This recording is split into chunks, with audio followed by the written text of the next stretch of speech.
જય શ્રી કૃષ્ણ બધા મિત્રોને। આજે આપણે બનાવીશું દાળ ભાત। એના માટે મેં 1 વાટકો જેટલી તુવેરની દાળ લીધી છે।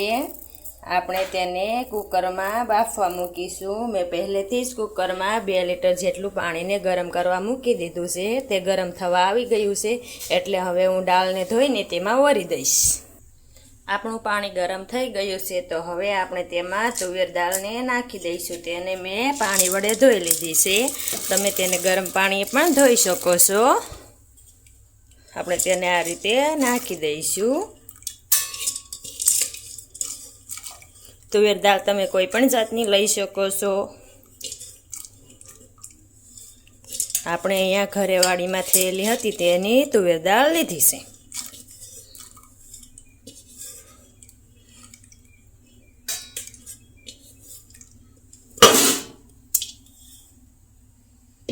હવે આપણે તેમાં 2 ચમચી મીઠું નાખીશું।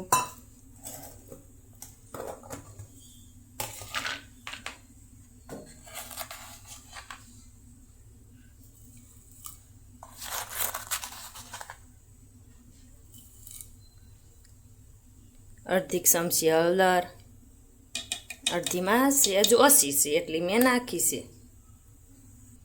2 અઢી પાવડા જેટલું તેલ નાખીશું, જેથી પાણીમાં ઉભરાઈને આવે છે તે ન આવે। તમે તેમાં સપટીક ફૂલ સોડા પણ નાખી શકો છો। બાફવામાં હું અહીંયા નથી નાખતી, તેનાથી તે ઝટ ઓગળી જાય છે દાળ। આપણે દાળ ઓગળી જાય એવી બફાવા દઈશું।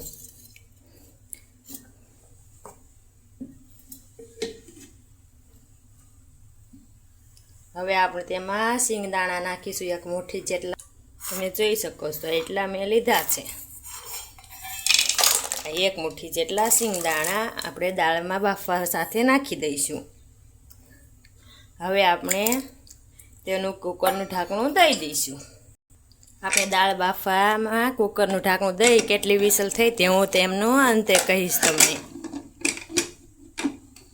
તે ઢાંકણું દઈને હવે સીટી થવા દેવાની।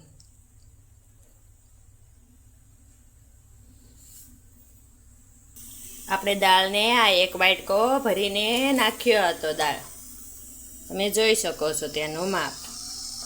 હવે આપણે બીજા ગેસ પર ભાતને બાફવા મૂકી દઈશું। તેનું પણ પાણી ગરમ થઈ જવા આવ્યું છે। હવે આપણે ભાતને વરીશું। એના માટે મેં આ 1 વાટકી જેટલા ભાત લીધા છે। તેને હું સૌપ્રથમ એક વાસણમાં લઈ અને ધોઈ નાખીશ। આપણે ભાતને આ રીતે પાણીમાં ધોઈ નાખીશું સરસ રીતે। પછી તે પાણી આપણે બહાર કાઢી નાખીશું। હવે આથી ધોઈ નાખો, તમે જોઈ શકો છો પાણીનો કલર ચેન્જ થઈ ગયો। દાળને પણ આ જ રીતે ધોઈ લેવાની છે અને પછી વરવાની। મેં અડધો લીટર જેટલું પાણી ગરમ મૂક્યું છે, તે થઈ ગયું છે, તેમાં આપણે વરી દઈશું। તમે જોઈ શકો છો આપણું ભાતનું પાણી ગરમ થઈ ગયું છે। તો હવે આપણે તેમાં ભાત જે ધોયા હતા તેને આ રીતે વરી દઈશું। તેને સરસ રીતે આ રીતે હાથેથી પાડી દેવાના।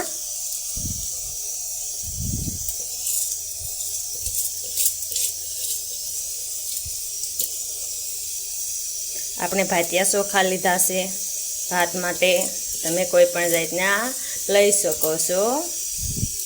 અત્યારે તો કેટલાય પ્રકારના આવે છે ભાતિયા અને તે ચોખા। મેં આ માપની વાટકી લીધી હતી ચોખાની। હવે હું તેમાં 1 ચમચી જેટલું મીઠું નાખી દઈશ। 1 ચમચી મીઠું નાખી દઈશ, જોઈ શકો છો।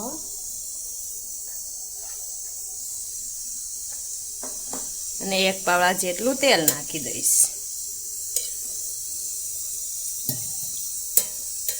ને હવે આપણે તેનું સીબું ઢાંકી દઈશ આ રીતે। અને હવે આપણે ભાતને સડવા દઈશું। આપણે ભાતને કેટલી મિનિટ સડવા દીધા હું તે અંતે કહીશ। મીડિયમ ગેસ પર સડવા દેવાના। આપણા ભાત સડીને તૈયાર થઈ ગયા છે। તમે જોઈ શકો છો કેવા સરસ લાંબા લાંબા અને થઈ ગયા છે। હવે આપણે તેને ઉતારી લઈશું 20 મિનિટ માટે। મેં તેને મીડિયમ ગેસ પર રાખ્યા હતા। તેને તમે ફૂલ ગેસ ઉપર પણ કરી શકો છો, અને તે ઓછા સમયમાં પણ થઈ જાય છે। હવે આપણે તેને નીચે ઉતારી લઈશું, તેને દાળ અને ભાત દાળ સાથે સર્વ કરીશું. એટલે આપણે તેને સાઈડમાં મૂકીને દાળને આ ગેસ પર વઘારી લેવી. આપણે દાળ વઘારવા માટે તપેલીમાં 5 પાવડા જેટલું તેલ ગરમ મૂકીશું.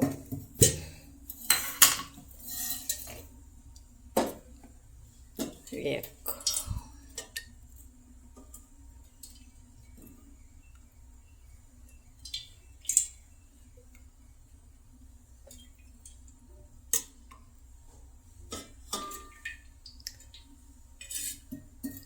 સાડા 4 જ નાખું છું. દાળ ઓછા તેલમાં પણ થઈ જાય છે. તમે જેટલું નાખવું હોય તે પ્રમાણે, તમે ખાતા હોય એ પ્રમાણે નાખી શકો છો. આપણે તેલને ગરમ થવા દઈશું. હવે આપણું તેલ ગરમ થઈ જાય ત્યાં સુધીમાં આપણે દાળને જોઈ લઈશું તે સડી છે કે નહીં. આ રીતે આપણે કુકરને ખોલી લઈશું. બધી જ હવા મેં પહેલેથી જ કાઢી નાખી છે.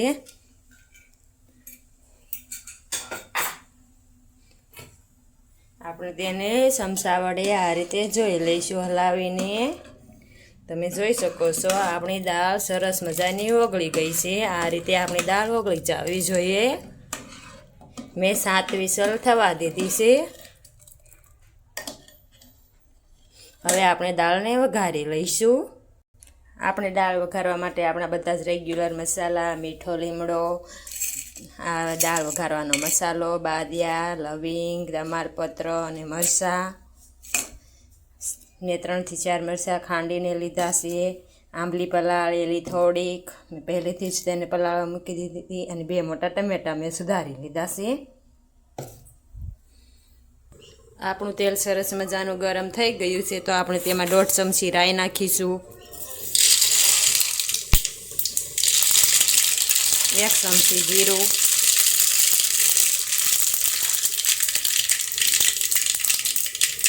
1/2 ચમચી વઘાણી, 5 ચમચી હળદર. હવે આપણે તેમાં મીઠા લીમડાના પાન નાખીશું. હવે તેમાં આપણે દાળ ભાતનો મસાલો નાખીશું.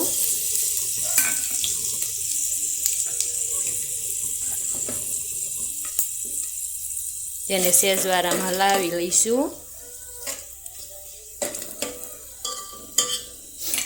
આપણા મસાલાની સરસ સુગંધ આવી રહી છે. હવે આપણે તેમાં મરચાં નાખીશું. મરચાંને આપણે તળાઈ જાય એવા નથી થવા દેવાના, એટલે તરત જ ટમેટાને નાખી દઈશું.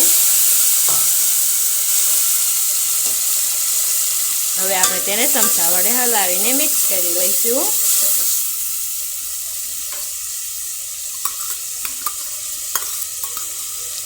મેં અહીંયા 3 થી 4 મરચાં લીધા હતા જે ખાંડીને. 1/2 ચમચી જેટલું મીઠું નાખીશ. હું મીઠું સ્વાદ અનુસાર નાખીશ. મરચાં આપણે તીખા લેવા જેથી દાળમાં તીખાશ આવે થોડીક. ટમેટાને આ રીતે હલાવતા રહેવું, તે તળિયે સોટી ન જાય તેનું ધ્યાન રાખવું. વચ્ચે વચ્ચે હલાવતા રહેવાનું.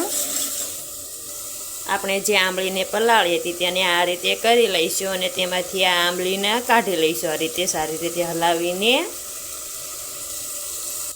તમે જોઈ શકો છો આપણા ટમેટાં સડી ગયા છે. મેં હાથથી 8 મિનિટ માટે સડવા દીધા છે. જોઈ શકો છો તેને સાવ ઓલા થઈ ગયા છે. હવે આપણે તેમાં દાળને નાખી દઈશું આ રીતે ડોયા વડે.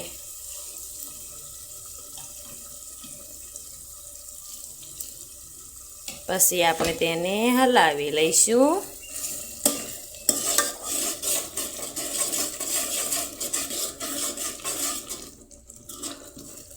સેજવાર ઉકાળવા દઈશું.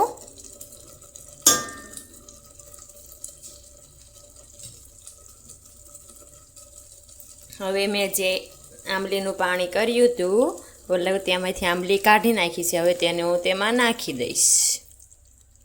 આંબલી નાખવાથી તેનો સરસનો સ્વાદ આવે છે, ખાટો મીઠો ટમેટાથી પણ. હવે આપણે આંબલીને પાકવા દઈશું 2 મિનિટ માટે. તે ઉકળી જાય એટલે તેને કુકરમાં નાખી દઈશું આપણા દાળના વઘારને.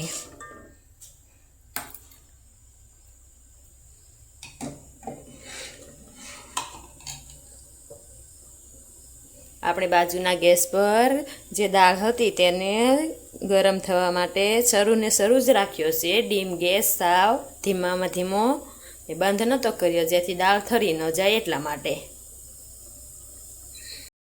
આપણી આંબલી ઉકળી ગઈ છે, તો હવે આપણે તેને કુકરમાં નાખી દઈશું આ રીતે.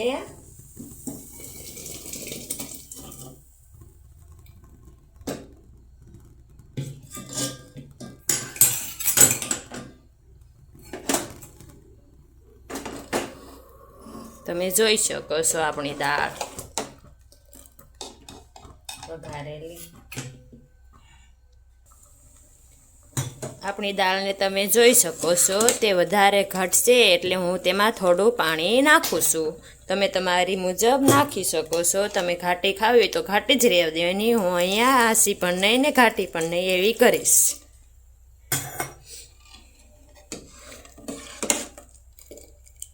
તમે જોઈ શકો છો હજુ દાળ ઘાટી છે આપણી.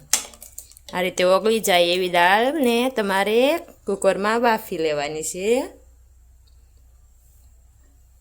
હું 1/2 લીટર જેટલું પાણી તેમાં નાખું છું.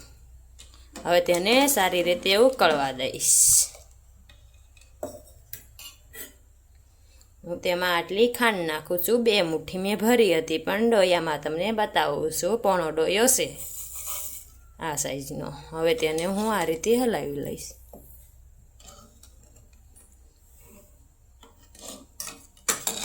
આપણને સમસામાં દેવામાં દાળ હરખી ન આવે એટલા માટે હું સમસાને હવે વઘાર કરીને લઈ લઉં છું અને ડોયો રાખી દઈશ.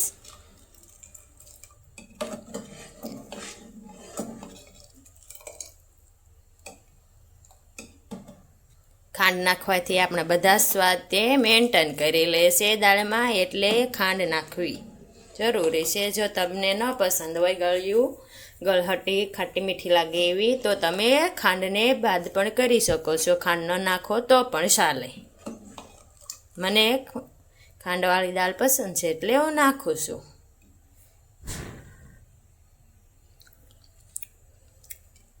હું તેમાં 1/2 ચમચી જેટલું મીઠું નાખીશ.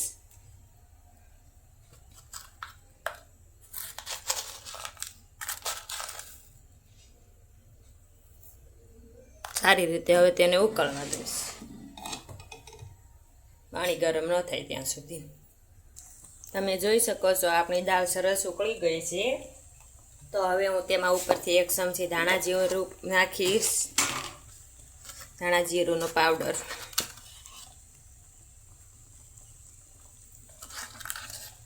જો તમને તીખી ન લાગતી હોય તો તમે તેમાં લાલ ચટણી પણ નાખી શકો છો, મરચું. હું અહીં નથી નાખી રહી કેમ કે મેં તીખા મરચાંનો ઉપયોગ કર્યો હતો, એટલે તીખાશ આવી રહી છે. હવે આપણે તેમાં ઉપરથી કોથમીરને નાખી દઈશું અને ગેસને બંધ કરી દઈશું. આપણી દાળ બનીને તૈયાર છે ગરમા ગરમ. રીતે કોથમીર નાખી દઈશું ને હવે ગેસને બંધ કરીને ઉતારી લઈશું તેને. તમે જોઈ શકો છો આપણા બધા જ ગુજરાતીઓના ઘરમાં બનતી એવી દાળ ભાત આપણે તૈયાર છે. આપણી દાળ જોઈ શકો છો સરસ મજાની. હવે હું તેને ગરમા ગરમ પીરસી દઈશ. આપણે ભાત તો તૈયાર છે. હવે આપણે તેને પીરસી દઈશું. એક થાળીમાં ભાત લીધા છે અને મેં તેમાં દાળ નાખી છે. આપણે આ રીતે તેમાં દાળને નાખી દઈશું. પછી આપણે તેમાં ઉપરથી તૂટી ફૂટી ભાતમાં નાખી દઈશું.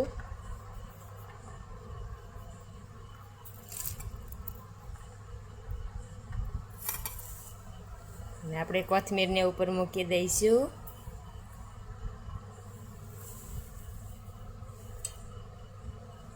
પર મીઠા લીમડાનું પાન મૂકી દઈશું. આપણા ભાત